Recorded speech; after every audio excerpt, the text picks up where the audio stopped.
Hello, mamas. Good morning, wherever you are. Guess what time it is? Say hi, Aviah. Say hello to the camera. It is time for Aviah's 11-month-old update. Oh my goodness, I cannot believe this little girl is turning a year in 1 month. So in this video, I'm going to be talking with you and sharing with you all of the new milestones that we have been enjoying with Aviah, updates on her eating, her growth, and just all of the fun new things that, yes, that she's doing as she's growing bigger. So stay tuned. That's what's coming up in this video.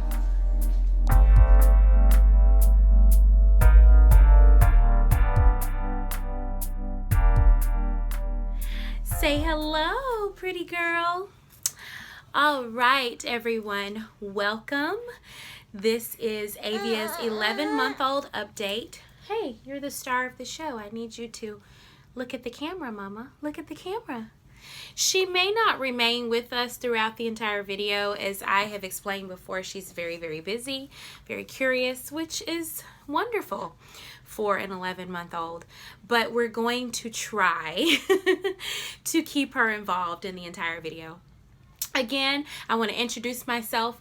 I am Jantina. Hello, everyone who's viewing. And this is Aviah. Yes, say hi. Hi, this is my baby girl. This is her 11-month-old update. And if you've never been to my channel before, welcome. This is Confessions of a Praying Mom. And for all of you praying mamas out there who are looking for a place where you can share the milestones, whether it be of your babies, your toddlers, your elementary kids, your tweens, your teens, pregnancy, trying to conceive, that is what fuels this community. That's what fuels this vision that God has given to me, that we have a safe place where we can share our concerns, our victories, our fails, and we can be completely confident in knowing that we're not alone. So confess, confess, confess. All right, so I decided 3-4 months ago, no, please don't do that. I'm going to pull that down.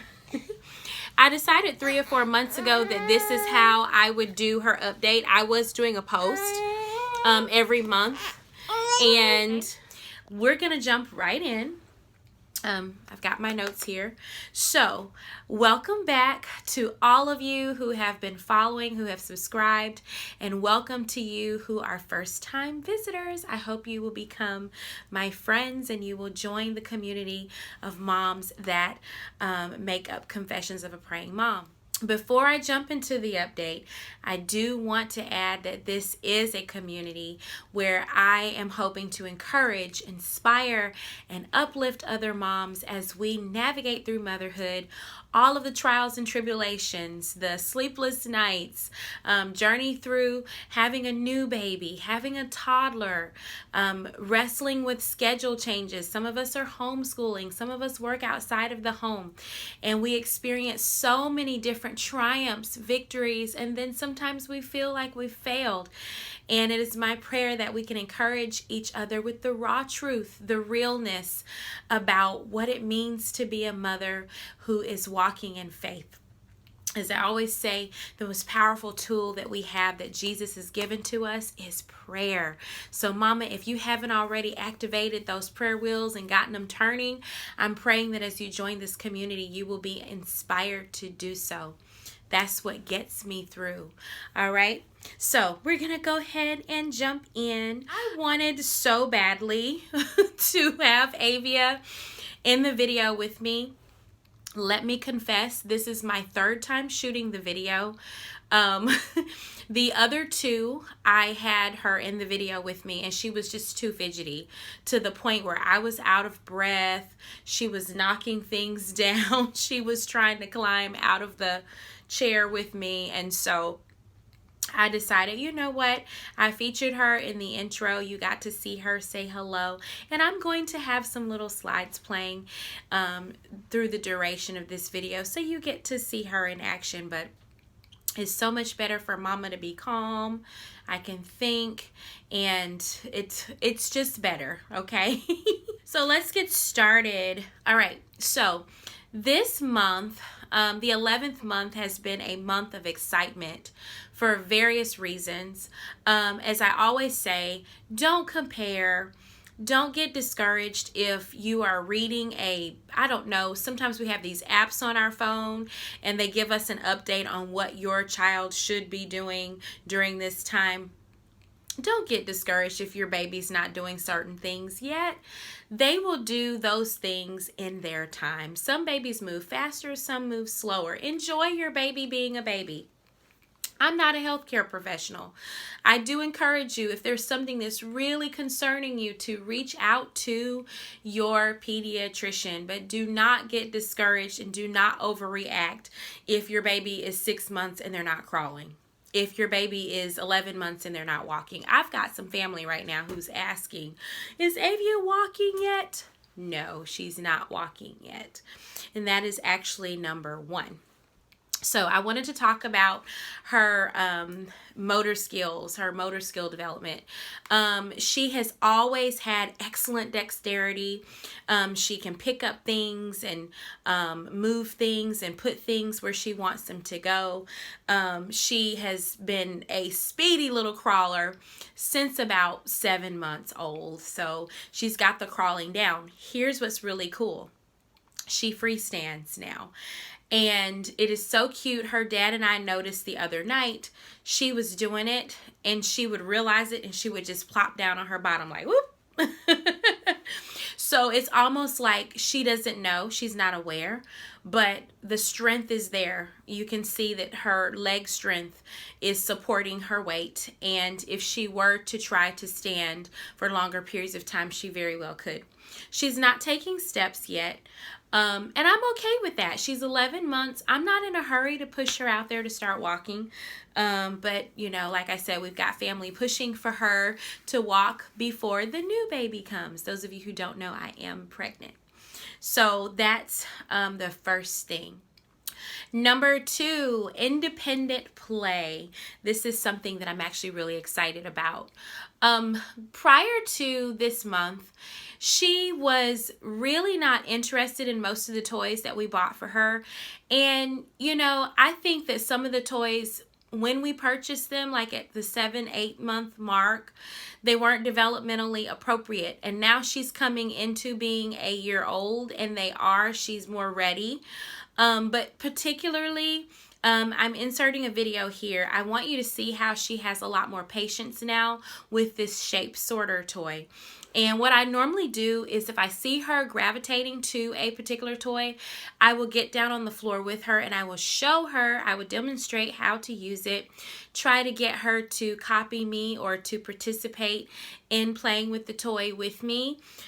She actually pays attention. She seems to be engaged. And then where she may not do it on her own, she will help me. So you can see her, I'm setting her up for success by placing the shapes where they go, and she's pushing them into the box. And so that's kind of what we've been doing with that toy, where before, all she wanted to do was take the top off and dump everything out, and then she would move on. So I believe that's progress. There is also, and I wanted to share it, she has a favorite book. I don't know if you can see it. It's called My First Sliding Puzzles, Baby Animals. This was a baby shower gift, and it is the cutest thing. So she can do 2 things at once. We are able to read through the book, and we see all sorts of different animals, but they're all mixed up. I don't know if you can see, they're not where their little animal parts are not where they should be. And so as we're reading the story, I will actually help her move the parts, like the rabbit's ear where it's supposed to go and his foot where it's supposed to go. And so when I'm done with the book, Avia actually takes lots of time. I mean, she really gets engaged with this particular book, and she is like using her finger to move and sort those different animal parts and place them where they're supposed to go. So I just think that is so amazing, and I see development there. I see her attention span growing. She's not so quick to just decide that, you know, I don't want to be bothered with this, but she's actually understanding how things work. And so that's pretty cool. I also want to add to that, in my last video I was sharing, no matter how old your baby is, whether your baby is in the womb, you just brought your baby home, your baby's fresh born, read to your baby. I read to Aviah every day. The really cool thing about our reading now is she is actually more engaged. I can tell. She is not so quick to try to get me to turn the page. She before was trying to close the book and move on to something else. She's actually, her little finger moves across. Even though she's not moving across the word, she's looking at the pictures, and she seems to be following along with me. And when I say turn the page, Aviah turns the page, because that's something that I've always done during our story time, is say turn the page and help her turn the page, and now she does it on her own. So that's pretty cool. So next, number 3, eating. Oh my goodness, y'all, it's been such a fun journey. Aviah is my 3rd baby. I had the opportunity to do so many things with her to help her develop healthy eating habits that I didn't get the chance to do with my 2 boys. And it's not to take anything away, right? You know, there are no regrets there. But I think those of you who have multiple children, you know that we get better with every child. We gain wisdom. We learn new ways of doing things.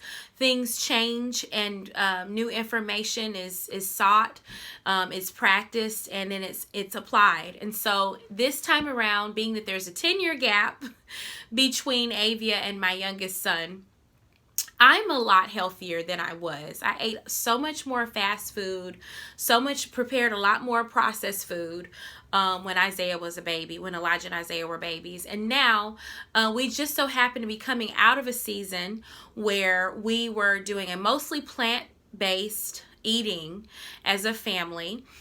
You can find out more about that by going to my Instagram and following my stories there, and reading my posts, so I won't give that away. But because of that, because Aviah was growing into that, she ate a lot of whole foods. And what I mean by whole foods, we didn't do a lot of baby food. We took a whole sweet potato, we took a whole mango, we took a whole avocado, we mashed it up, you know, steamed it and mashed it up if it needed to be cooked. Or avocados we don't cook, she can eat that raw. Mango, she can eat that raw. But what I'm meaning to say is she ate a lot of from farm to table food, which is always healthier for your babies. I encourage you, mamas, I know it can be pressing time-wise.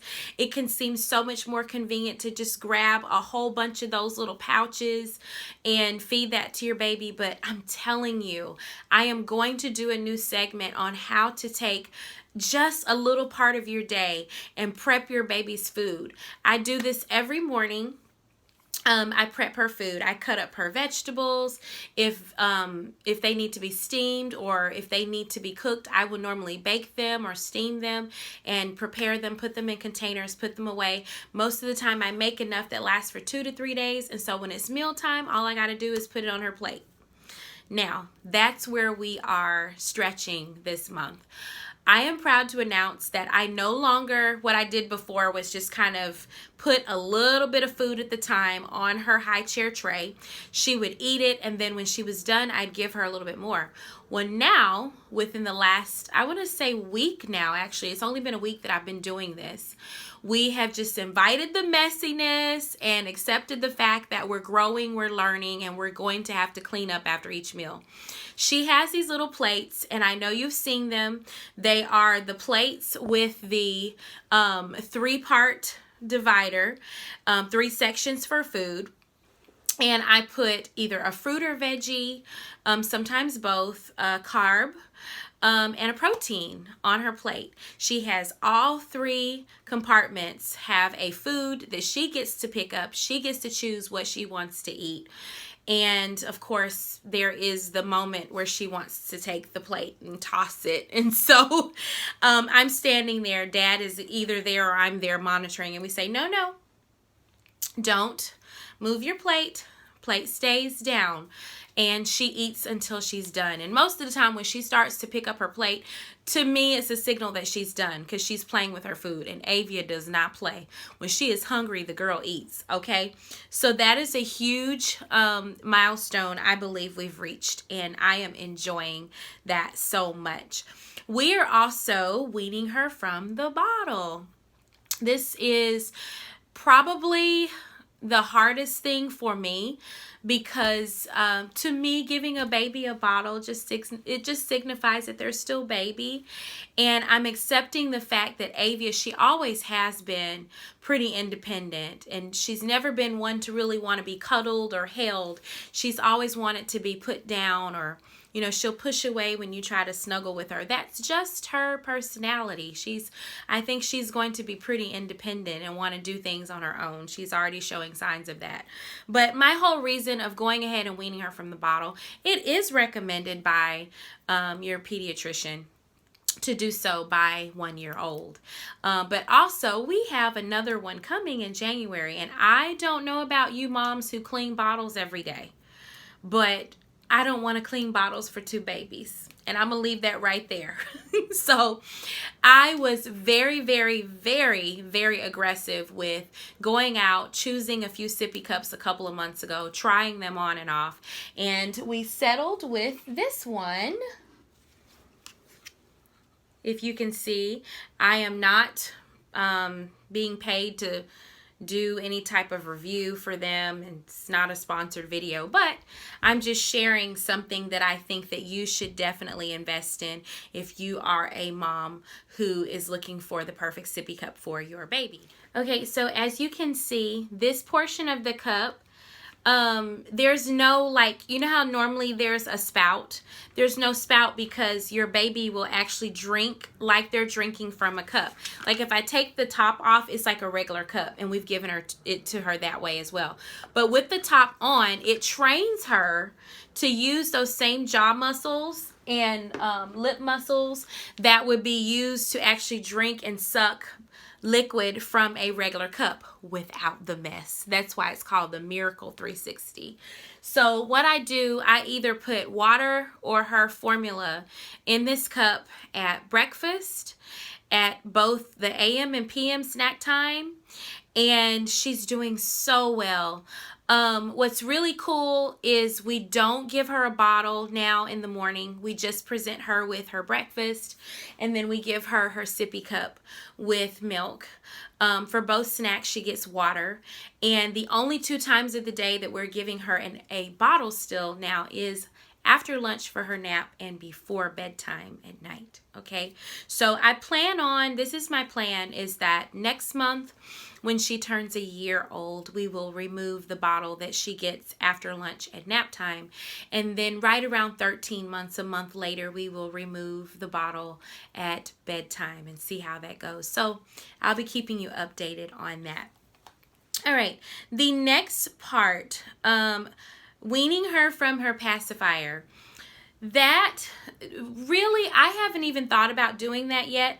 That's another recommendation I often hear, is that you shouldn't let your baby keep sucking on a pacifier beyond a year old or wada, because it hurts with it negatively affects their developing teeth. Y'all, both my boys, I allowed to keep their pacifier till they were 2. I will probably do the same thing with Aviah. The only difference is I normally don't let her have it unless she's taking a nap. So I'm trying to teach her that her pacifier is a soother for when it's sleepy time versus just allowing her to suck on it all day. And me personally, I think that's much better than letting her have it whenever she wants. So that's kind of how we go about that. Okay, number 4, response to family and familiar faces. Okay, so I don't know if we talked about this in the last video, but she now has a preference for mom and dad, for which brother she wants to be with. She seems to be, I mean, she's already familiar with who everyone is, but she will definitely let you know if she prefers mom over dad or big brother over little brother. Here's what I mean. Dad is gone all day. He's working. He comes home around 4. As soon as she hears his voice, I don't matter. The TV doesn't matter. The toy she's playing with doesn't matter. She will stand at the gate, because normally we're in the back playroom where the gate is facing the rest of the house. She will stand up and hold on to the gate and until daddy comes to get her. So she has developed a preference for which parent she wants at specific times. I think that's so precious. With her brothers, she has a preference for her older brother versus her younger brother. So am I saying that right? Because they're both older. I'm sorry. I'm confusing you and I'm confusing me. My eldest son, Elijah, who is older than Isaiah, let me put it like that, she prefers him over Isaiah. So sometimes Isaiah's like, oh, I know, she'd rather be with you, and he'll just hand her over. But in reality, I think that can change over time. Whoever she sees, she always wants to go with one of them. But it's true. When she sees Elijah, if they're both in the room together, she prefers him over Isaiah. So I'm always encouraging him, don't get offended. You know, babies just have their preferences sometimes with who they want to be with. So that's pretty cool. She's not saying mama, dada anymore. I thought a while back that she was saying mama, mama, mama, mama, and da-da-da-da-da.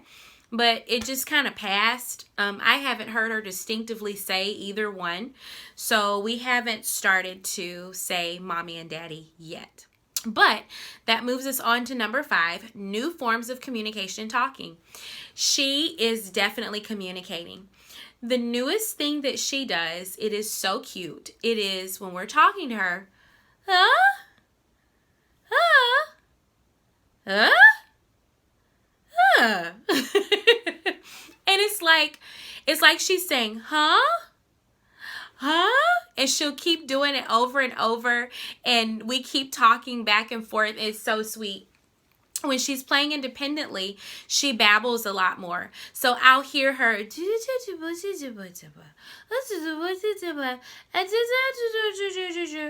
even when she wakes up from her nap or from her from nighttime in the morning, I hear her doing that. And it's like she's talking to someone. So I know that she's developing language skills, and that from listening to us talk, from us talking to her, please talk to your baby. That's how they learn to communicate, because mom and dad are talking to baby, and also by reading to them. So talk to your baby. That helps them develop those talking skills. So that's what we're hearing now. Number 6, sleep routine. Okay, so there's not a whole lot of changes here. She still sleeps through the night. The only difference is every blue moon, and I don't know if I should complain about it, but what parent wouldn't? I mean, moms, we want our sleep, right? But she still occasionally will wake up like at 4 a.m., 3:30 or 4 a.m. That's always been her time. And she's screaming to the top of her lungs. And honestly, it's not often. It may happen like once a week that she does it. But when she does, we are so like, no, why? We used to be able to let her kind of cry a little bit, and she'd find, you know, some type of self-soothing technique. Like, I don't know, she'd just kind of lay there or hold on to her bunny that she sleeps with. No, somebody has to come in here, and it's me, of course. And when I come in, I pick her up, I rock her a little bit, and I reassure her, and then I go in the kitchen, I fix her a bottle. I fix her a 6-ounce bottle, and I bring her back in her bed, lay her down with her bottle and her bunny and her blanket, and I walk out. I close the door. I hear nothing. Why? Because she drinks her bottle. She goes back to sleep. So That for me is better than a screaming baby 2 to 3 times during the night. I can handle that. It doesn't happen often. And I don't feel guilty about giving her a bottle because I believe she needs to get a full night's sleep. So if that's what helps her get back to sleep, so be it. Okay. So, the other part of number 6, sleep routine. What has changed? I have been training her to sleep for, instead of 2 naps a day, 1 nap. She now, because I wake her up kind of late, most of the time I wake her up between 8:30 and 9 in the morning, and that's just what works for our schedule at home. My boys start school promptly at 8 a.m. And so during that time it's so much easier. She goes to bed at 8:30 at night. She sleeps until 8:30 the next day. So from 8 a.m. to 8:30, I'm making sure they've had breakfast, they're on their computers, their workspace is ready for the day, and they are off to a good start. And then I'm able to give her my full attention from 8:30 to 9. Sometimes she will wake up like clockwork at 8:30 on her own, but most of the time I have to wake her up, or she'll wake up around 9. I never let her sleep past 9. That means the 10:30 nap that we used to have her take in the morning is out. So she stays up until she eats lunch at 12, and then I put her down for her nap for the day between 12:30 and 1 o'clock. It works like a charm. I cannot tell you how perfect it is to know that every day from about 1 to 3, I have 2 hours to do things uninterrupted, and I can plan things, that, I can't do when she's awake. So that's been working perfectly. I've also trained her, even though her nap will go until 3, I've trained her to stay in her play yard and just kind of rest quietly until 3:30. So at 3 o'clock, she normally wakes up on her own around that time. She doesn't scream. She doesn't cry for me to come get her. I come and get her out at 3:30, and then I feed her afternoon snack. Okay, so that's all about the sleep routine. Number 7. Preparing to potty train. Okay, so we haven't started yet, but we do have her potty seat. My parents, her Papa and Gigi, surprised us a couple of weeks ago and sent her a Minnie Mouse potty chair. It is so cute. And so I've talked to a lot of moms who actually have given me really good advice and have encouraged me, yes, now's an excellent time to start potty training her. I did the same thing with Elijah. When I was pregnant with Isaiah, I started aggressively potty training him, and it went well. This time, the babies are closer together. She will be 15 months when her brother is born. So my prayer is that even if she's not all the way potty trained, we're close, because I really don't want to change 2 diapers.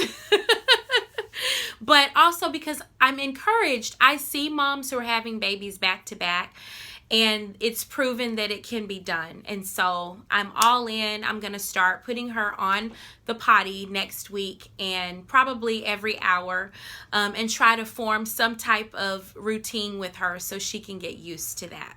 Okay, so number 8, and this is our last part of our update. I can put my phone down here.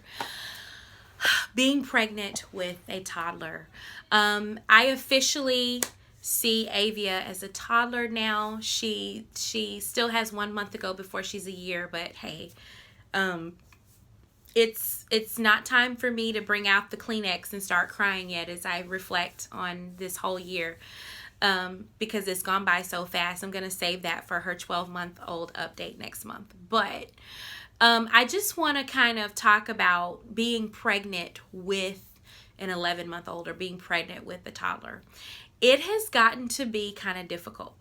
I don't know if you watched my pregnancy update, the one that I uploaded a week ago, but I'm out of breath a lot. And so even the slightest activity causes me to be very breathy.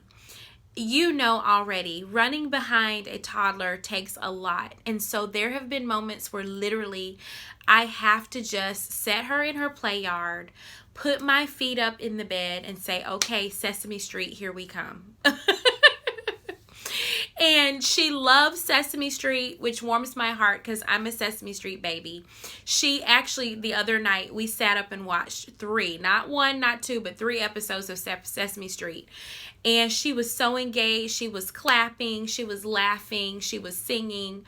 Some of that time I was actually holding her in my lap in the bed, and we were just enjoying a mommy-daughter moment of Sesame Street episodes. I say all that to say, sometimes it's hard. Sometimes holding her, picking her up has become a struggle because I have this added weight of a growing baby in my belly. She is very busy. She kicks, she pushes, she hits.